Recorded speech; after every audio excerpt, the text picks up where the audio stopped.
Hello, ma'am. Thank you so much, first of all, for giving us time, and it's a pleasure for us to, have you on our board to understand biotechnology because this is area where we require a lot of understanding.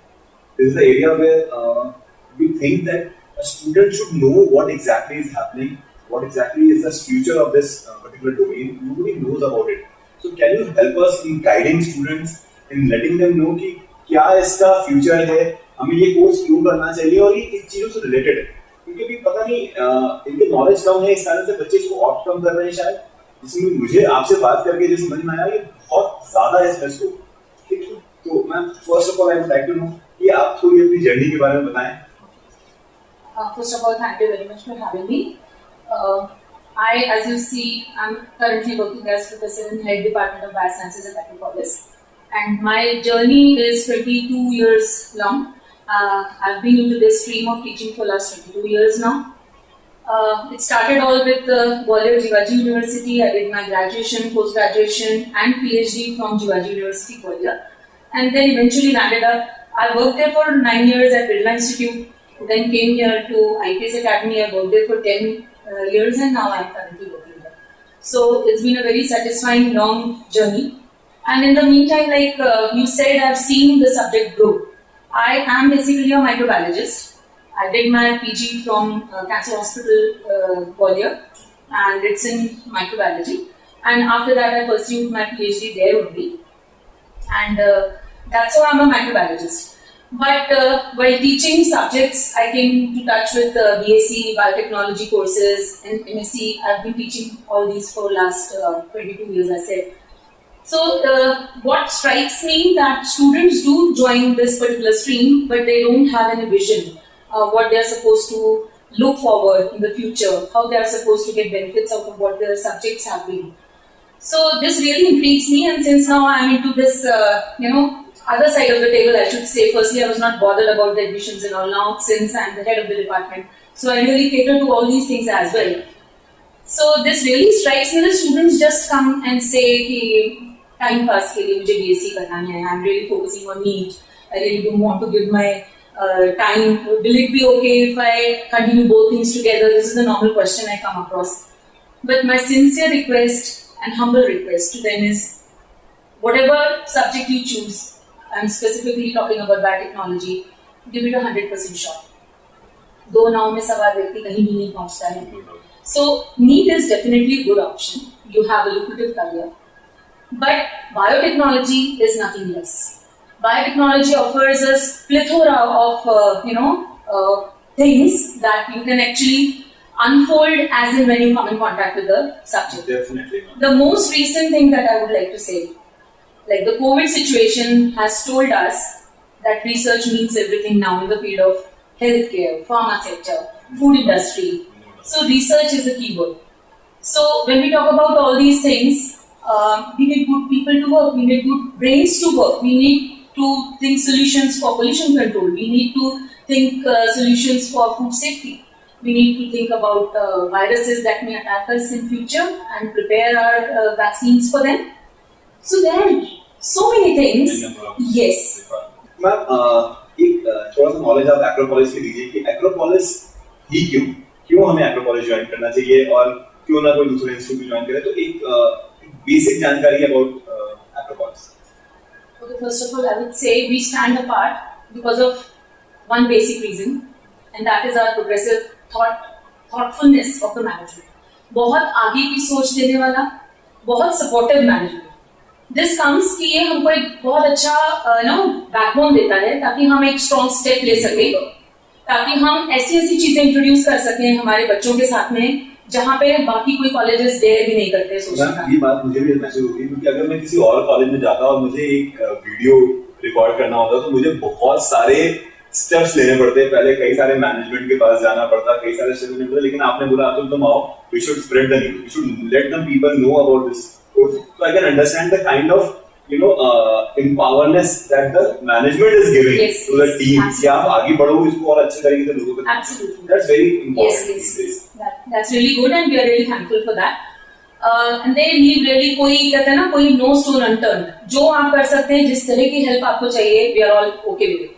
And same goes with the mindset of the department as well. हम अभी सिर्फ 5 साल छोटे हैं. We are the youngest in the Acropolis, right? So उस लिहाज से भी अगर हम देखें तो हमें पीजी के भी सिर्फ ये फर्स्ट ईयर रहेगा हमारे यूजी की 3 बैचेस निकल गई हैं. We have excellent placement records. अभी से हमारे पास आगे से प्लेसमेंट के लिए we get requisitions कि आपके यहाँ के मुझे स्टूडेंट्स दे दीजिए. We need students trained in microbiology. We need students for food microbiology. So it's a kind of thing that gives us that confidence we are going in the right direction. मतलब अगर मैं देखा जाए इस चीज में बहुत इंपॉर्टेंट कि जनरली आज के बच्चे सबसे पहला चीज अगर कोई सवाल करते हैं सर प्लेसमेंट कैसा है, कंपनी कैसी आ रही है, और आप ये सुन रहे हैं कि प्लेसमेंट आगे से आगे कंपनियां पूछ रही है कि आपके यहाँ से कब बच्चे निकलेंगे, इस पर्टिकुलर डोमेन में कब निकलेंगे, हमें उनकी इंटरव्यू प्रोसेस स्टार्ट करनी है. तो ma'am this is one of the bigger thing. और नॉर्मली जैसे अगर आप देखें अगर एमबीबीएस भी बच्चे करते हैं तो MBBS as a basic degree. MBBS करने के बाद फिर उन्हें प्री मास्टर्स करना है, फिर मास्टर्स करना है, फिर सुपर स्पेशलाइजेशन करना है. मतलब 11 साल करने के बाद बच्चे बेसिकली एलिजिबल होते हैं जॉब के लिए या प्रैक्टिस के लिए. लेकिन यहाँ पर बीएससी के बाद ही उन्हें प्लेसमेंट मिलने ऑफर चालू हो जा रहे हैं. और अगर एमएससी करेंगे तो वो सोने पे सुहागा होगा. नो डाउट कि उन्हें ज्यादा से ज्यादा ऑप्शन मिलेंगे और बहुत तेजी से आगे बढ़ेंगे.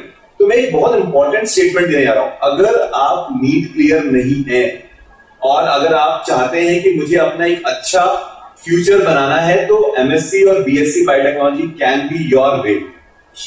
बिल्कुल आप घबराइए मत कि यार मेरा नीट क्लियर नहीं हुआ तो मैं क्या करूंगा, मुझे 1 साल और देना है. नहीं. और अगर आप बीएससी टेक्नोलॉजी के लिए जा रहे हैं, बायोटेक्नोलॉजी के लिए जा रहे हैं, तो एक इंपॉर्टेंट चीज मैं आपको और बता दूं, इसमें स्पेशलाइजेशन है जो आप कर सकते हैं.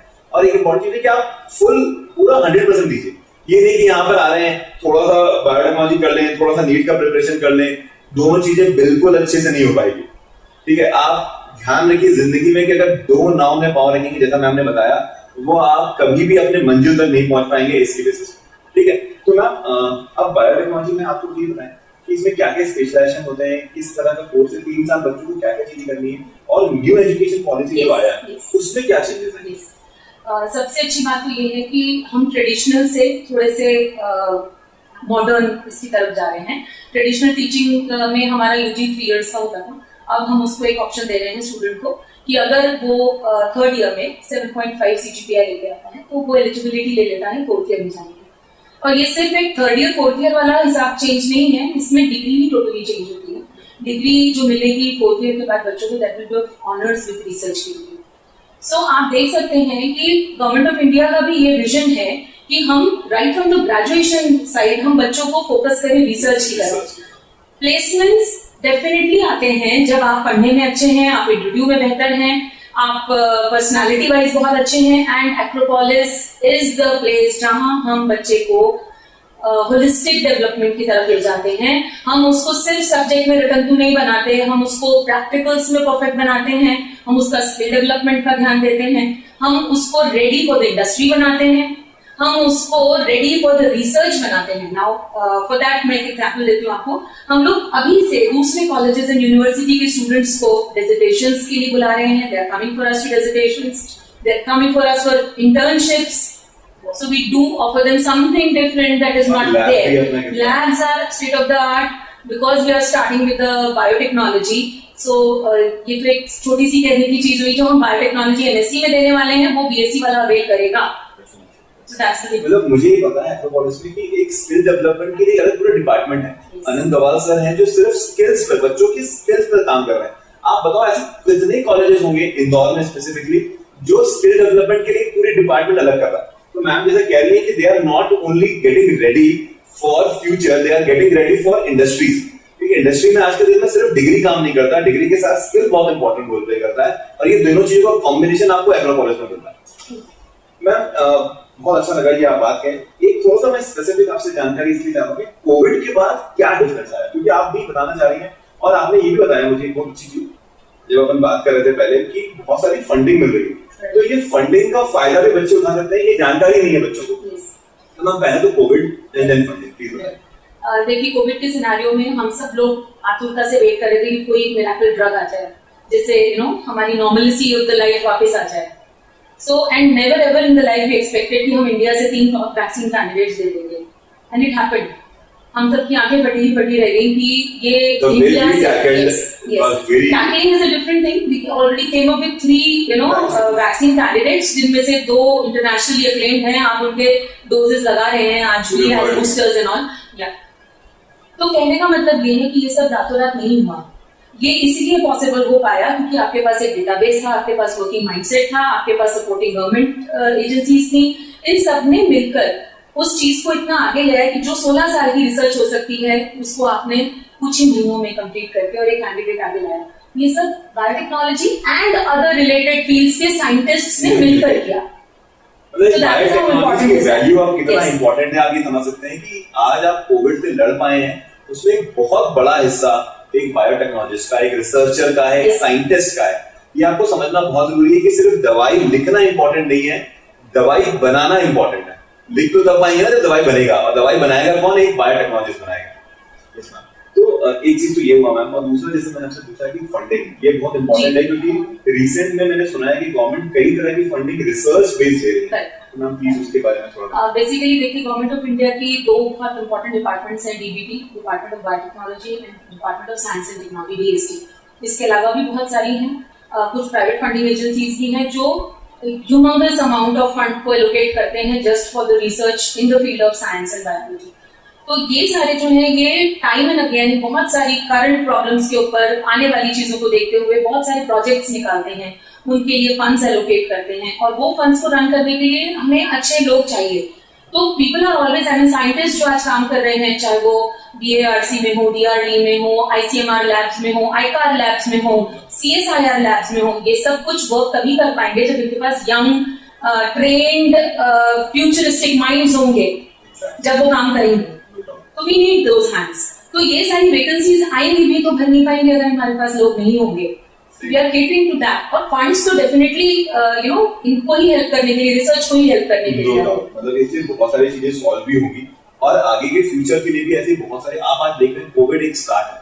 जिस तरह से दुनिया हमने अब बना रखा है उसके लिए कई सारे वायरसेस, मंकी पॉक्स एक नया प्रॉब्लम आ गया है. इसके आगे से आगे हमें प्रॉब्लम्स आते ही जाएंगे क्योंकि हमारे यहाँ 2 प्रॉब्लम है, एक तो पॉपुलेशन, दूसरा पॉल्यूशन. इन दोनों से लड़ने के लिए हमें साइंटिस्ट बहुत ज्यादा से ज्यादा चाहिए. हम कब तक थर्ड वर्ल्ड कंट्री की तरह हम दुनिया से मांगते रहेंगे? हमें अपना खुद का वजूद बनाना पड़ेगा. एक बहुत इंपॉर्टेंट क्वेश्चन जो मैम नॉर्मली पेरेंट्स के दिमाग में आता है कि किस तरह की कंपनियां आती हैं. कंपनी को कुछ नाम बताएं. कंपनीज में मोस्टली देखिए आपकी फार्मास्यूटिकल कंपनीज आती हैं जिसमें कई अच्छे नाम है जो हमारे इंदौर में है. ल्यूपिन है, कैडिला है, सिप्ला है, ये आती हैं. यूनिकेम है, ये आती है हमारे पास. इसके अलावा फूड टेक्नोलॉजी की लैब्स हैं, इंडिपेंडेंट लैब्स यहाँ पे काम कर रही है, वो आती है. फूड टेस्टिंग की लैब्स हैं, वो आती हैं. केमिस्ट्री रिलेटेड लैब्स होती हैं because chemistry is also one of the subject in UG. Choksi laboratory है जैसे, वो आते हैं हमसे. देन हमारे पास एक कंप्यूटर से रिलेटेड भी बायोटेक्नोलॉजी कोर्स है जिसमें बायोटेक्नोलॉजी कंप्यूटर केमिस्ट्री पढ़ते हैं. उसमें हमने डेलॉइट में अभी एक प्लेसमेंट किया है रिसेंटली विद 3.9 LPA का पैकेज है उस लड़की को. So it's great. So basically मैं आपको एक चीज इसमें और बता दूं, 3 तरह के हम लोग इसमें ऑप्शंस कैटर कर रहे हैं. स्पेशलाइजेशंस तो नहीं होते लेकिन कॉम्बिनेशंस हैं. बायोटेक्नोलॉजी और chemistry is common to all. Majors में हम लोग माइक्रोबायोलॉजी या फिर फार्मा केमिस्ट्री या फिर कंप्यूटर साइंस को ऑप्ट करवाते हैं. कंप्यूटर साइंस वाले बच्चे जो है वो बायो इन्फॉर्मेटिक्स की तरफ जाते हैं. Correct. Very rightly said. This is the portion या this is the area जहाँ बहुत ज्यादा अभी लोगों को पता नहीं है. And that too in UG बहुत कम लोगों को पता है. तो ये वो एरिया है जहाँ एक बायोलॉजिस्ट इंफॉर्मेशन टेक्नोलॉजी के साथ में हाथ मिलाता है. 2 तरीकों से हम ये काम कर सकते हैं. तो बने हुए डेटाबेसेस के ऊपर आप काम कर सकते हैं, दैट इज अ बायोइन्फॉर्मेटिशियन. दूसरा है अगर आपने बायोइन्फॉर्मेटिक्स के जो सॉफ्टवेयर हैं उनको डेवलप करने के तरीके सीखे, दैट बिकम्स कंप्यूटेशनल बायोलॉजिस्ट अगर आप बनना चाहते हैं. तो ये 2 तरीके की ब्रांचेस हमारे लिए और खुलती हैं इसमें से. तो आप स्पेशलाइजेशन जो मुझसे पूछ रहे थे बायोटेक्नोलॉजी में बहुत सारे सब्जेक्ट्स आते हैं. उनमें से कुछ हैं जैसे plant tissue culture, animal tissue culture, molecular biology, recombinant DNA technology, food technology, immunology. So these are few of them. There are so many options that a student can pursue if they opt for biotechnology. देखिए बहुत अच्छा लगा कि ma'am ने इतनी सारी जानकारी दी. अगर आपको और भी कोई भी जानकारी चाहिए तो आप बिल्कुल कमेंट बॉक्स में जाके कमेंट करें. मैं कोशिश करूंगा कि मैम से डायरेक्टली आपका सोल्यूशन लेके दे पाऊं. और अगर आपको इनसे मिलना है तो you can come to Agropolis college and directly meet ma'am and get all your queries solve. ठीक है, जितनी जानकारी चाहिए बिल्कुल लीजिए, लेकिन सही जानकारी लीजिए, सही इंसान से लीजिए, ये बहुत इंपॉर्टेंट है। मैम एक और सवाल था कि हम स्टूडेंट्स को तैयार कैसे करते हैं प्लेसमेंट के लिए, उनकी तैयारी क्या क्या चीजें अपन इंक्लूड करते हैं, क्योंकि मुझे जितना पता है स्किल डेवलपमेंट तो हो ही रहा है, तो इसके अलावा और ऐसी क्या चीजें करते हैं कि बच्चे, आप जो बता रहे हैं कमियां आगे से आगे आ रही है, उसके पीछे का वजह क्या है? सर देखिए, एक तो प्लेसमेंट्स का आना तभी अच्छा है जब हम उनको केटर भी अच्छा कर पाए, तो हमको उस क्वालिटी के बच्चे उनको देने हैं। तो एजुकेशन साइड तो मेरी faculties, because they are all well qualified, PhDs हैं, नेट है, एक्सपीरियंस है, दे मैनेज दैट साइड। रहा सवाल उनकी पर्सनालिटी डेवलपमेंट का, उसके लिए we have a very good cell, career development cell here, it is headed by our group director Atul Bharat sir, and उनका नाम चलता है, we all know, I mean students are in awe of that particular department. वहाँ के जो हमारे trainers हैं, हम लोग उनसे रेगुलर कांटेक्ट में रहते हैं, हम उनके रेगुलर सेशंस यहाँ ऑर्गेनाइज करते हैं, और जितने भी फैसेट्स हैं पर्सनालिटी डेवलपमेंट के, उन सब में उनके डिफरेंट टाइम्स पे उनको ऑर्गेनाइज करके उनके लिए बेनिफिट दिया जाता है बच्चों को। और इसका फायदा ये होता है कि जिस स्ट्रेटा से बच्चा आता है मेरे पास में, हम लोग आसपास के एरिया के बच्चों को ज्यादा कैटर करते हैं, हिंदी स्पीकिंग बेल्ट है, तो वो पर्सनालिटी डिफरेंट निकल कर आती है थर्ड ईयर में, जब बच्चा ये देने के लिए जाता है interview, and then there is no looking back. No doubt, मतलब I am so sorry, but मुझे समझ में आ रहा है कि एक बहुत इंपॉर्टेंट चीज होती है, इसको बोलते हैं कैंपस टू कॉर्पोरेट। भाई स्टूडेंट लाइफ बहुत अलग होता है, कॉर्पोरेट लाइफ बहुत अलग होता है, उसके लिए एक अलग तरह का डेवलपमेंट करने की बहुत जरूरी होती है, क्योंकि एज अ स्टूडेंट एक्सपेक्टेशन बिल्कुल अलग होता है, और एज अ कॉर्पोरेट एक एक्सपेक्टेशन बिल्कुल अलग हो जाता है। तो बच्चों को ये मेंटली प्रिपेयर करना कि किस तरीके का इन्वायरमेंट में आप जाने वाले हो, आपको कैसे बिहेव करना है, उठना है, बैठना है, इंटरव्यू कैसे फेस करना है, exactly, how to be prepared, सिर्फ सब्जेक्ट वाइज नहीं या प्रेजेंटेशन वाइज नहीं, क्या कपड़े पहन के जाना है, कैसी बॉडी लैंग्वेज रखनी है, कैसे अपने आप को कम्युनिकेट करना है, written communication, verbal communication. Language is not, I mean it should not be a barrier, language आपकी कोई भी हो सकती है, लेकिन आप प्लीज कम्युनिकेट करें ढंग से। एंड सेकेंडली, कई बार जैसे कोई कंपनी आती है, वो मांगती है, कोई प्री टेस्ट होता है उनका क्वालिफिकेशन का, तो उसके लिए रीजनिंग, एप्टीट्यूड, इन सब की भी जरूरत पड़ती है, we take proper classes for that also. Super, मतलब ऐसा नहीं है कि सिर्फ और सिर्फ आपको पढ़ाया जा रहा है, आपको कॉर्पोरेट के लिए भी रेडी किया जा रहा है। Corporate readiness is very important. जो मैं हमेशा बोलता हूं कि अभी 97% of the people are employed but they are not happy. Why they are not happy? Because they are not understanding the culture of corporate. क्या डिमांड है और क्या सप्लाई है, ये बहुत बड़ा डिफरेंस है। उसको कमी करने की कोशिश यहाँ बहुत अच्छी तरीके से हो रही है, पहली चीज।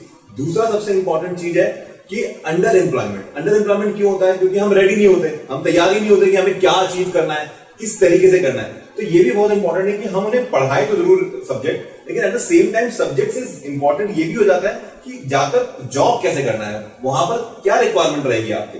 Thank you so much ma'am, ये बहुत इंपॉर्टेंट इन्फॉर्मेशन आपने दिया कि बच्चों को तैयार इस तरीके से नहीं किया जा रहा है कि सिर्फ उनको पढ़ाई बहुत अच्छा है, बट कॉर्पोरेट में कैसे बिहेव करना है या कैसे जॉब के लिए तैयारी करनी है, वो भी बहुत इंपॉर्टेंट है।